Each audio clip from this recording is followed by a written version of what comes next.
En la cena familiar, mi padre gritó: «Tienes 2 días para sacar tus cosas». Esa casa ahora es de tu hermano. No discutí, solo me quedé en silencio y me preparé. Exactamente 48 horas después, cuando entraron. Desearon nunca haber puesto un pie adentro. Soy Sofía Vargas, tengo 30 años y soy diseñadora de interiores en Missoula, Montana. Esa noche, nuestra cena familiar comenzó como cualquier otra, los platos tintineaban, mi mamá pasaba el puré de patatas. Me reía de la ridícula elección de papel tapiz de un cliente cuando mi papá golpeó su vaso contra la mesa, un sonido que atravesó la habitación como un cuchillo. «Sofía, tienes 2 días para sacar tus cosas», ladró con voz fría. «Esta casa ahora le pertenece a tu hermano». Mi tenedor se congeló en el aire. Mi hermano, que había estado persiguiendo grandes sueños en Nueva York, no había puesto un pie aquí en años. Yo había invertido mis ahorros, $60,000, en mantener este lugar a flote, pagué los préstamos bancarios, reemplacé el techo con goteras, compré cada mueble de este comedor, y ahora se lo estaban entregando a él. Mi mamá evitaba mi mirada, jugueteando con su servilleta, mientras mi papá se reclinaba con los brazos cruzados como si fuera definitivo. Mi estómago se revolvió, pero no discutí. Simplemente asentí, con la mente a toda velocidad. Pensaban que me rendiría, empacaría y desaparecería. No tenían idea de lo que se avecinaba. En 48 horas, entrarían en esta casa y se arrepentirían de cada palabra que habían dicho. Aparté mi plato, me levanté y caminé hacia mi habitación, ya planeando. Me habían subestimado, y ese fue su primer error. A la mañana siguiente, me desperté en nuestra casa de Missoula. Las palabras de mi papá todavía resonaban. Me quedé en la cama mirando el techo que había pintado de azul pálido hace 3 años, tratando de encontrarle sentido a la cena de anoche. ¿Cómo podían simplemente entregarle la casa a mi hermano? Yo lo había dado todo para mantener este lugar en pie. En 2022, cuando el banco amenazó con ejecutar la hipoteca, di un paso al frente. Mis padres estaban ahogados en deudas, $60,000 en préstamos que no podían pagar. Yo tenía 27 años, apenas comenzando mi carrera en diseño de interiores, pero vacié mis ahorros para cubrirlo. Cada centavo que había juntado de trabajos freelance nocturnos fue al banco, no porque me lo pidieran, sino porque esta casa era mi hogar. Era donde crecí, donde había dibujado mis primeros diseños en el suelo de la sala. No me detuve en los préstamos. La casa se estaba cayendo a pedazos, pintura descascarada, pisos que crujían, un techo que goteaba cada primavera. Acepté clientes adicionales, trabajé los fines de semana y puse mi corazón en arreglarla. Elegí la pintura azul pálido para las paredes, suave y relajante, para que el lugar se sintiera vivo de nuevo. Compré un sofá gris nuevo, lo suficientemente resistente para las noches de cine en familia, y un televisor de pantalla plana para los programas de cocina favoritos de mi mamá. La lavadora también fue idea mía, después de que la vieja se rompiera y nos dejara llevando la ropa a la lavandería. Cada compra, cada hora pasada lijando pisos o colgando cortinas era para ellos, para nosotros. Pensé que estaba construyendo algo duradero, algo que valoraban tanto como yo. Pero a mi hermano, a él no le importaba. Javier se había ido a Nueva York hacía 5 años, persiguiendo algún gran trabajo en la banca, soñando con rascacielos y mercados de valores. Llamaba quizás 2 veces al año, siempre apurado, prometiendo visitar, pero nunca aparecía. Cuando lo hacía, era pura fanfarronería, hablando de tratos que nunca se materializaban, trajes que no podía pagar. Mis padres se lo creían todo, pendientes de cada palabra suya como si fuera un genio de Wall Street. Se jactaban con los vecinos de su éxito mientras yo era la que mantenía las luces encendidas.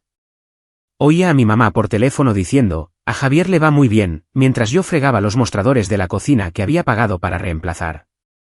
Dolía, pero me lo tragaba, pensando que mi trabajo hablaba por sí solo. Hace 3 años, cuando el banco llamó por los préstamos vencidos, fui yo quien respondió. Mi papá estaba sentado en esta misma mesa del comedor, con la cabeza entre las manos, diciendo: «Podríamos perderlo todo». Mi mamá estaba en silencio, con los ojos rojos de llorar. Javier ni siquiera contestó cuando lo llamé para pedir ayuda. «Está ocupado», dijo mi mamá, como si eso lo excusara. Así que saqué mis ahorros, $60,000, cada centavo que había ahorrado para el pago inicial de mi propio lugar algún día, y se los entregué. El banco lo aceptó. La casa estaba a salvo, y mis padres me abrazaron, agradecidos. Pero la gratitud se desvanece rápido. Pronto, volvieron las llamadas de Javier, sus historias, su orgullo por él. Entraba en la sala, veía el sofá que había comprado, el televisor que había instalado, y me preguntaba por qué no era suficiente. El verano pasado, redecoré el comedor. Elegí un candelabro nuevo, elegante y moderno, para reemplazar el que parpadeaba desde mi infancia. Pasé horas midiendo, lijando, pintando, asegurándome de que cada detalle fuera perfecto. Mi mamá sonrió cuando terminé, dijo que se veía elegante. Mi papá asintió, dijo que estaba bien. Pero cuando Javier llamó la semana siguiente, pasaron una hora hablando de su último gran negocio. Yo estaba en el pasillo escuchando, mis manos todavía manchadas de pintura. ¿Bien, elegante?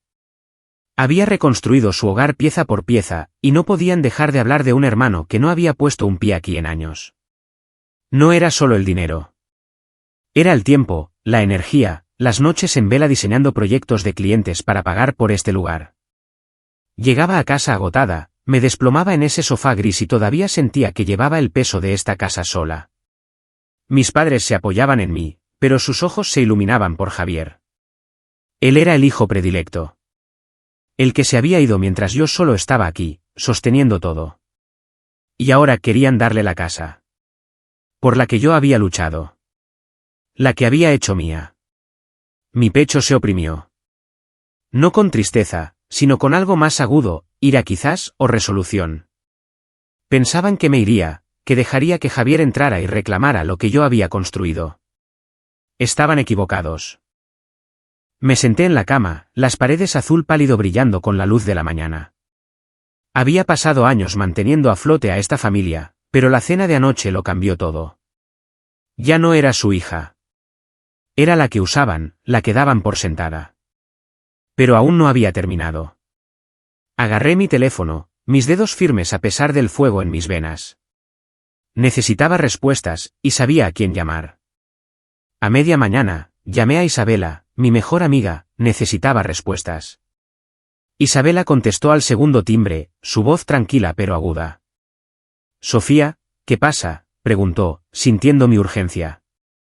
Caminé por la cocina, la misma que había rediseñado con encimeras de granito que pagué, y le conté todo sobre la cena de anoche.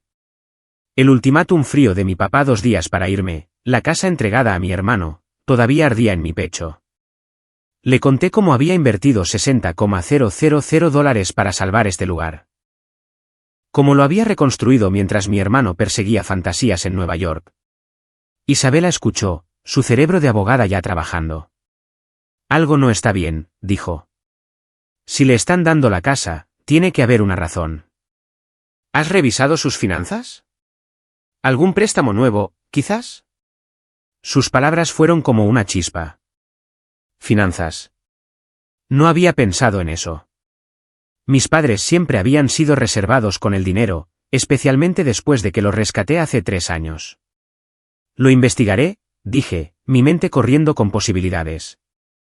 Colgué y busqué en mis contactos, deteniéndome en Mateo Reyes. Conocí a Mateo hace 2 años cuando diseñé un área de espera para su sucursal bancaria en Missoula. Era directo, bueno con los números y me debía un favor después de que me quedé hasta tarde para terminar su proyecto. Marqué, mis dedos tamborileando en el mostrador. Mateo, necesito tu ayuda, dije cuando contestó. Le expliqué la cena, la exigencia de mi papá y la corazonada de Isabela sobre las finanzas. ¿Puedes verificar si hay algo vinculado a mi nombre? Préstamos, cuentas, cualquier cosa. Mateo hizo una pausa y luego dijo que investigaría. 1 hora después, devolvió la llamada, su tono pesado. Sofía, esto no te va a gustar, comenzó. Mi corazón se hundió. Había encontrado un préstamo, $60,000, solicitado hacía 6 meses, con mi nombre. Mi nombre, mi número de seguro social, mi firma. Excepto que yo no había firmado nada. Es un préstamo sobre el valor líquido de la vivienda, dijo Mateo. Tus padres y tu hermano figuran como coprestatarios, pero tú eres la titular principal. Si no se paga, tú eres la responsable. Agarré el teléfono, mis nudillos blancos. $60,000 otra vez, y me habían usado. Mateo me envió por correo electrónico una copia del acuerdo del préstamo. Lo abrí en mi computadora portátil, mirando el documento escaneado. Allí estaba. Mi nombre, Sofía Vargas, en negrita, con una firma que se parecía a la mía, pero no lo era. Las curvas de la S eran demasiado agudas, la cola de la quinta demasiado corta. Era una falsificación, torpe pero lo suficientemente convincente como para engañar a un banco. El préstamo estaba vinculado a la casa, la misma que había salvado de la ejecución hipotecaria. Mis padres y Javier habían actuado a mis espaldas, usaron mi identidad para pedir dinero prestado, y ahora querían que me fuera para que Javier pudiera tomar el control. Mi estómago se retorció, no solo de ira, sino de traición. No solo habían tomado mi dinero, habían robado mi nombre, mi futuro. Reenvié el correo electrónico a Isabela, quien llamó al instante. Esto es robo de identidad, dijo, con voz firme. Podemos luchar contra esto, Sofía, pero necesitamos más pruebas. Revisa la casa en busca de cualquier papeleo, documentos de préstamos, extractos bancarios, cualquier cosa. Subí las estrechas escaleras hacia el ático, con el pulso acelerado. El ático era un desastre de cajas polvorientas, viejas declaraciones de impuestos y decoraciones navideñas olvidadas. Comencé con una caja de cartón etiquetada como facturas, sacando montones de sobres. La mayoría eran facturas de servicios públicos, pero una carpeta me llamó la atención, sin marcar, escondida debajo de una pila de recibos. Dentro había extractos bancarios, ninguno a mi nombre, pero uno tenía una carta del banco dirigida a mi mamá y a mi papá. Hacía referencia al préstamo de $60,000, confirmando que los pagos estaban atrasados. Luego encontré una copia del mismo acuerdo de préstamo que Mateo me envió, con esa firma falsa mirándome. Mis manos temblaban mientras lo leía línea por línea. El préstamo fue aprobado hace 6 meses, justo cuando Javier regresó a Missoula con el rabo entre las piernas después de que sus sueños de Nueva York se estrellaran. No fue difícil de deducir. Había fracasado, necesitaba dinero, y mis padres lo ayudaron usándome, sin decir una palabra. Me senté en el suelo del ático, con los papeles esparcidos a mi alrededor. El silencio de mi madre en la cena, la fría certeza de mi padre, la ausencia de Javier. Ahora todo tenía sentido. Lo habían planeado, contando con mi confianza, mi lealtad. Había pasado años manteniendo a flote a esta familia, y habían convertido mi nombre en una herramienta para su propio beneficio. Las palabras de Isabela resonaron, robo de identidad. Esto no era solo una traición. Era un delito. Recogí los documentos, mi resolución se endurecía. Pensaban que me iría en silencio, que dejaría que Javier reclamara la casa por la que había luchado. Pero ahora tenía pruebas, y no me iría a ninguna parte sin luchar. Al mediodía, estaba en el ático buscando pruebas en los registros familiares. No iba a dejar que se llevaran lo que era mío. Agarré un bloc de notas y comencé a listar todo lo que había comprado para este lugar a lo largo de los años. El sofá gris de la sala, suave y resistente, elegido después de semanas de búsqueda. El televisor de pantalla plana montado en la pared, perfecto para los programas de cocina de mi mamá. La lavadora en el cuarto de lavado, un salvavidas después de que la vieja se estropeara. Las cortinas de color crema en el comedor, hechas a medida para combinar con el candelabro que había instalado. Cada artículo era mío, pagado con mi dinero, mi sudor. No los dejaría atrás para que mi hermano los reclamara. Abrí mi computadora portátil y busqué empresas de mudanzas en Missoula. Necesitaba que esto se hiciera rápido, hoy sí era posible. Encontré una empresa local, Mudanzas Missoula, con buenas críticas y servicio el mismo día. Llamé, mi voz firme a pesar del nudo en mi pecho. Necesito sacar muebles de mi casa esta tarde, le dije al hombre al teléfono. Me pidió detalles, tamaño de la carga, dirección, horario. Le recité la lista, sofá, televisor, lavadora, cortinas, algunas piezas más pequeñas. ¿Pueden estar aquí a las 2? Pregunté. Confirmó, dijo que un equipo llegaría con un camión. Colgué, sintiendo un destello de control. Me habían dado 48 horas para irme, pero me mudaría en mis propios términos. El timbre sonó, sacándome de mis pensamientos. Era Elena García, nuestra vecina de enfrente, sosteniendo un plato de galletas. Su cabello gris estaba recogido, sus ojos agudos por la preocupación. «Sofía, ¿estás bien?», preguntó, entrando. «Te veías molesta esta mañana». Dudé, luego le conté sobre el ultimátum de mi papá, omitiendo lo del préstamo por ahora. Elena frunció el ceño, dejando las galletas en el mostrador. «Has hecho tanto por esta casa», dijo. «Te recuerdo aquí afuera pintando el porche el verano pasado, acarreando muebles bajo la lluvia. Tus padres siempre presumían de tu hermano, pero tú eres la que mantuvo este lugar unido». Sus palabras me golpearon fuerte, no porque fueran nuevas, sino porque eran ciertas. El apoyo de Elena se sintió como un salvavidas, un recordatorio de que no estaba sola. Le agradecí, prometiendo mantenerla al tanto, y se fue con una cálida palmada en mi hombro. Volví a mi computadora portátil y envié los documentos del préstamo a Isabela. Mi teléfono vibró casi al instante, su nombre en la pantalla. «Recibí los papeles», dijo Isabela, su voz cortante de concentración. «Esto es un caso de libro de robo de identidad. Podemos presentar una demanda contra tus padres y Javier por fraude. Redactaré una queja, pero debemos actuar rápido para proteger tu crédito y tus bienes». Asentí, aunque no podía verme. «¿Qué necesito hacer?», pregunté. Me dijo que reuniera cualquier evidencia adicional, recibos, extractos bancarios, cualquier cosa que me vinculara al mantenimiento de la casa. Ya tenía el acuerdo de préstamo y la carta del banco del ático, pero buscaría más. «Presentaremos la demanda mañana», dijo Isabela. «Una vez que los de la mudanza saquen tus cosas, cerraremos el caso». Sentí una oleada de propósito. Esto ya no se trataba solo de la casa. Se trataba de hacerlos responsables. A la 1, estaba de vuelta en el bloc de notas, revisando mi lista. Caminé por la casa, marcando cada artículo con notas adhesivas: sofá, televisor, lavadora, cortinas. Agregué algunos más: mi escritorio del dormitorio, la lámpara que compré para el pasillo, la alfombra de la entrada. Cada pieza era un fragmento de mi esfuerzo, de mi vida aquí. No dejaría que Javier o mis padres se los quedaran. Los de la mudanza llegaron a las 2, un equipo de 3 hombres con uniformes azul marino, su camión en marcha en la entrada. Señalé los artículos etiquetados, observando cómo desconectaban cuidadosamente el televisor, doblaban las cortinas y bajaban la lavadora por las escaleras.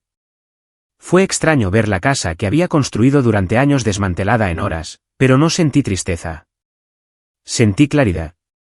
Estaba recuperando lo que era mío, pieza por pieza. Mientras los de la mudanza trabajaban, llamé a Isabela de nuevo para confirmar el plan de la demanda. «Estamos alegando robo de identidad y fraude financiero», dijo, con voz firme. «Los documentos del préstamo son pruebas sólidas, y tu historial de pagos de la casa fortalece nuestro caso. Exigiremos que se anule el préstamo y buscaremos una indemnización por los daños y el estrés que te han causado». Le pregunté sobre la casa en sí. «¿Qué pasaría con ella?». «Si el préstamo no se paga», explicó Isabela, «el banco podría ejecutar la hipoteca. ¿Tu familia podría perderla por completo?». Hice una pausa, imaginando a mis padres y a Javier en apuros. Una parte de mí quería sentirse mal, pero no lo sentí. Habían tomado su decisión cuando falsificaron mi nombre. Le dije a Isabela que siguiera adelante. Sin dudarlo. Los de la mudanza terminaron a las 4, el camión cargado con mis pertenencias.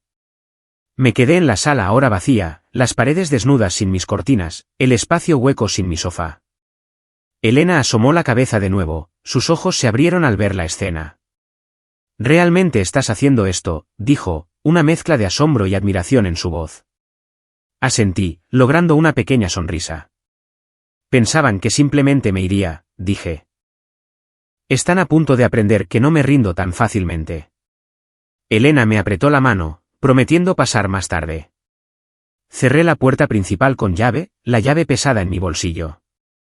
Esa tarde, los de la mudanza se llevaron mis cosas, y sentí una oleada de control. Al anochecer, la casa se sentía vacía, los de la mudanza se habían ido.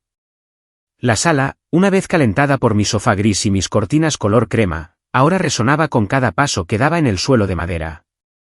Me paré junto al mostrador de la cocina, con el acuerdo del préstamo todavía en mi bolso, su firma falsificada ardiendo en mi mente. Mis padres y Javier pensaron que podían borrarme de esta casa, pero yo me había llevado todo lo que era mío. El silencio fue roto por la puerta principal abriéndose de golpe, seguido por el ruido sordo de una maleta golpeando el suelo. Javier estaba allí, con la corbata aflojada, el rostro enrojecido por la ira. ¿Qué diablos hiciste?, gritó, señalando las paredes desnudas. Esta es mi casa ahora, Sofía. ¿Dónde están los muebles? Me crucé de brazos, encontrando su mirada. ¿Tu casa?, dije, mi voz firme. Tomé lo que es mío. El sofá, el televisor, la lavadora, las cortinas. Ya sabes, las cosas que yo pagué. Los ojos de Javier se entrecerraron, su mandíbula tensa. No te corresponde decidir eso, espetó. Papá dijo que este lugar es mío. Se supone que ya te habrías ido. Me acerqué, sacando el acuerdo del préstamo de mi bolso y sosteniéndolo. Sé sobre el préstamo de $60,000, Javier. El que tú, mamá y papá sacaron a mi nombre. Esa firma falsa. No soy la idiota que crees que soy. Su rostro se congeló, solo por un segundo, antes de recuperarse, sonriendo con desdén. Te lo estás inventando, dijo. Solo estás enojada porque he vuelto y tú estás fuera. No parpadeé. Tengo pruebas, dije, golpeando los papeles. Mateo Reyes, del banco, me envió el acuerdo. Tu nombre también está en él, pero a mí me perseguirán si no se paga. ¿De verdad pensaste que no me enteraría? La sonrisa de Javier se desvaneció, reemplazada por un destello de pánico. Agarró su teléfono, marcando a nuestros padres. Vas a tener noticias de mamá y papá sobre esto, dijo, su voz elevándose. No puedes simplemente desmantelar la casa e irte. Me reí, seca y fría. ¿Irme? Me estoy protegiendo. Tú y nuestros padres cometieron robo de identidad. No voy a dejar que se queden con lo que yo construí. El timbre sonó, cortando la tensión. Era Ricardo Morales, nuestro vecino de 2 casas más abajo, con su camisa de franela metida cuidadosamente en sus vaqueros. Entró, sus ojos yendo de mí a Javier. ¿Todo bien, Sofía?, preguntó, su voz tranquila pero firme. Asentí, manteniendo mi mirada en Javier. Solo charlando con mi hermano, dije. Ricardo levantó una ceja, mirando la sala vacía. Oí a los de la mudanza antes, dijo. Sofía, has puesto tu corazón en este lugar. Te vi aquí afuera arreglando el porche, trayendo ese televisor. Sea lo que sea que esté pasando, estoy de tu lado. Sus palabras fueron como un ancla silenciosa, dándome firmeza. Javier se burló, poniendo los ojos en blanco. Esto no te concierne, viejo, dijo. Ricardo no se movió. Si me concierne cuando veo que están abusando de alguien, respondió, mirando fijamente a Javier. El rostro de Javier enrojeció, sus manos se apretaron. Eres patética, Sofía, dijo, su voz goteando desdén. Siempre haciéndote la víctima, pensando que eres la heroína de esta familia. Mamá y papá saben quién importa de verdad. Me acerqué, mi voz baja pero firme. Si soy tan patética, ¿por qué necesitaste mi nombre para obtener ese préstamo? ¿Por qué volviste arrastrándote a Missoule cuando tus grandes sueños fracasaron? Javier se estremeció, su bravuconería se resquebrajó. Abrió la boca para replicar, pero su teléfono vibró, el nombre de nuestro padre en la pantalla. Contestó, caminando mientras despotricaba. Se lo llevó todo, papá. Toda la maldita casa está vacía. Me quedé allí, impasible, mientras gesticulaba salvajemente, su voz resonando en la habitación desnuda. Ricardo se inclinó hacia mí, su voz baja. No te mereces esto, Sofía, dijo. Te he visto mantener unida a esta familia. No dejes que te intimide. Asentí, agradecida por su apoyo. Javier colgó, sus ojos ardían. Papá está furioso, dijo. Estás acabada, Sofía. Te arrepentirás de esto. Sostuve el acuerdo del préstamo de nuevo. No, Javier. Tú te arrepentirás. Mañana presento una demanda. Robo de identidad, fraude, todo el paquete. Tú y nuestros padres pueden explicárselo a un juez. La boca de Javier se abrió y luego se cerró, su confianza desmoronándose. Agarró su maleta, murmurando entre dientes, y se dirigió hacia la puerta. Esto no ha terminado, escupió, cerrando la puerta de un portazo detrás de él. Me quedé quieta, el silencio se instaló de nuevo. Ricardo me puso una mano en el hombro. Hiciste lo correcto, dijo. Estoy orgulloso de ti. Logré una pequeña sonrisa, el peso del día se aligeró ligeramente. Agarré mi bolso, los papeles del préstamo a salvo dentro, y cerré la puerta principal. Mientras Javier salía furioso, cerré la puerta con llave y conduje al apartamento de Isabela. En el apartamento de Isabela, extendí los documentos del préstamo sobre su mesa. La firma falsificada me devolvía la mirada, un recordatorio dentado de la traición de mi familia. Isabela, con su computadora portátil abierta, ya estaba escribiendo, sus dedos volando sobre las teclas.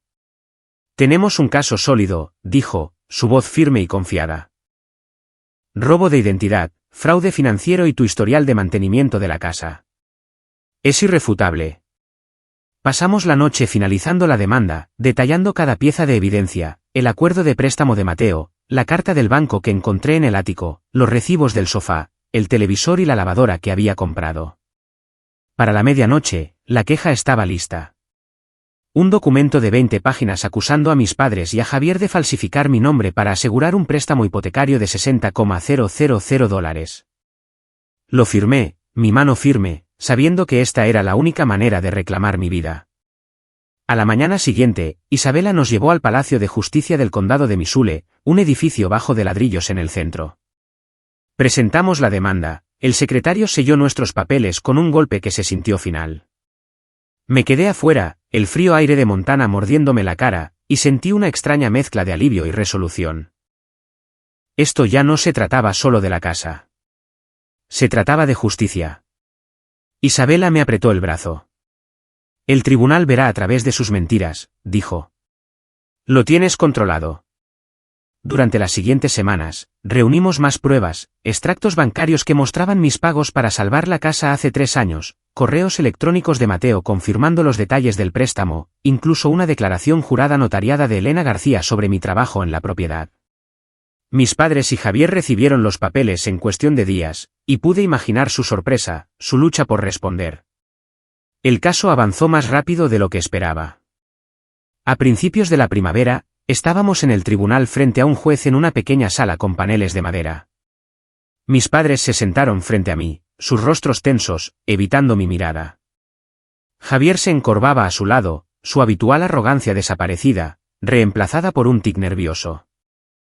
Isabela presentó nuestro caso, su voz clara y aguda, exponiendo el acuerdo de préstamo falsificado, mis contribuciones financieras y la traición de la confianza.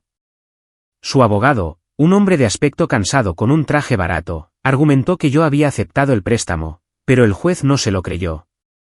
La evidencia era abrumadora, la firma falsa, los registros bancarios, mis años de pagos.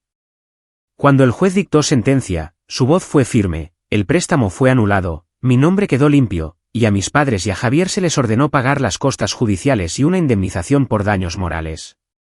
La casa, vinculada al préstamo impago de $60,000, sería vendida para saldar la deuda con el banco. No me quedé a ver sus caras. Salí del juzgado, el peso de años levantándose de mis hombros.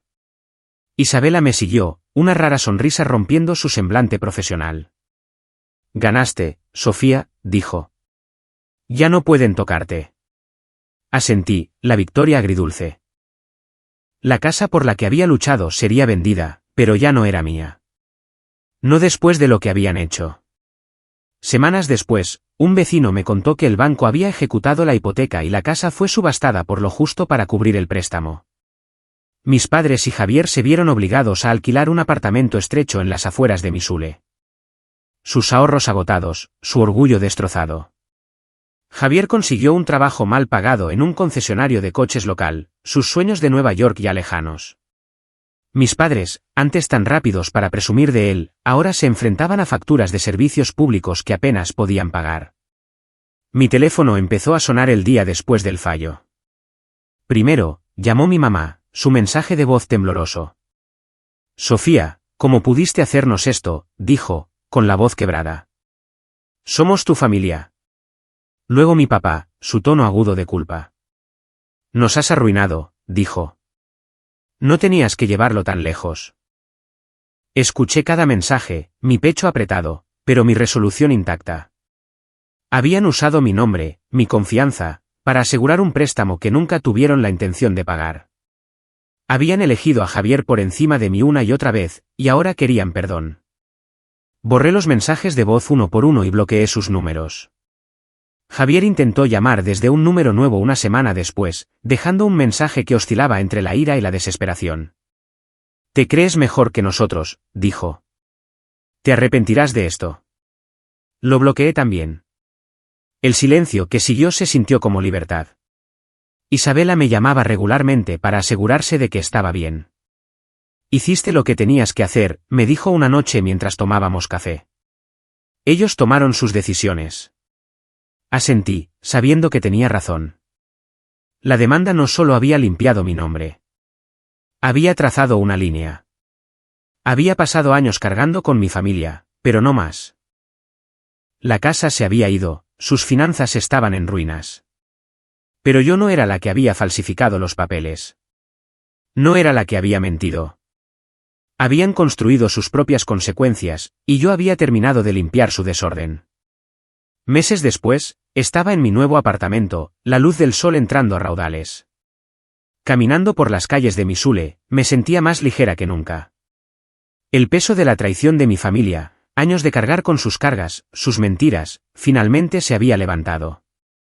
Conseguí un trabajo en una pequeña firma de diseño de interiores en el centro, una oficina acogedora con paredes de ladrillo visto donde dibujaba diseños para negocios locales. Mis días estaban llenos de muestras de color y reuniones con clientes.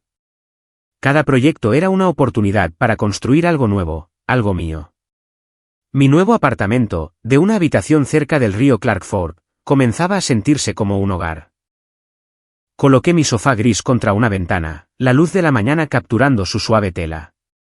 El televisor de pantalla plana colgaba en la pared opuesta, perfectamente instalado, un recordatorio de la vida que había reclamado. Colgué cortinas nuevas, azul marino, una elección fresca, y coloqué mi vieja lámpara en una mesa de esquina, su cálido resplandor suavizando las noches. Cada pieza, una vez parte de la casa por la que había luchado, ahora pertenecía a un espacio que era completamente mío. No había hablado con mis padres ni con Javier desde la demanda. Sus números permanecían bloqueados, sus mensajes de voz borrados hace mucho tiempo. Me enteré por los rumores. La comunidad unida de Missoule es rápida con los chismes de que estaban pasando apuros. Mis padres y Javier seguían en ese apartamento estrecho en las afueras de la ciudad, sobreviviendo con trabajos esporádicos y ahorros menguantes. El trabajo de Javier en el concesionario apenas cubría el alquiler, y el orgullo de mis padres había sufrido un duro golpe. Elena García, mi antigua vecina, había pasado por la firma un día para dejarme un café. La gente habla, dijo, sus ojos amables pero serios. Todo el mundo sabe lo que hicieron. Falsificar tu nombre, intentar echarte. Ricardo ha estado contando en el centro comunitario cómo te defendiste. Asentí, agradecida, pero no sorprendida. Missoule no perdonaba traiciones como esa fácilmente, y la reputación de mi familia se había desmoronado bajo el peso de sus decisiones. No me detuve en su caída. Mi enfoque estaba en el futuro, en la vida que estaba construyendo. En la firma, asumí proyectos más grandes, el rediseño de una cafetería, el vestíbulo de un hotel boutique. Cada uno ampliaba mis habilidades, aumentando mi confianza. Pasaba las tardes reorganizando mi apartamento, ajustando el diseño para que se sintiera perfecto. La lavadora, ahora zumbando en un pequeño armario de servicio, era una victoria silenciosa. Había luchado por conservar lo que era mío, y cada pieza en ese apartamento era prueba de ello. A veces me sentaba en el sofá dibujando nuevos diseños y sentía un orgullo tranquilo. Había pasado años poniendo mi corazón en una familia que me daba por sentada, pero había aprendido a poner esa energía en mí misma. Mirando hacia atrás, Vi la lección claramente. Había dejado que mi familia me usara mi dinero, mi tiempo, mi confianza porque pensaba que eso es lo que hacía la familia. Pero la lealtad no significa dejar que la gente te pisotee. Proteger tu valor significa establecer límites, incluso cuando duele. Incluso cuando son las personas más cercanas a ti. Lo había dado todo para mantener esa casa en pie, solo para descubrir que habían falsificado mi nombre para quitármela. Plantarme, buscar la verdad, luchar en los tribunales y alejarme me mostró mi propia fuerza. La independencia no es solo vivir sola. Es saber que puedes mantenerte firme sin importar quién intente derribarte. Ya no era la hija que arreglaba todo.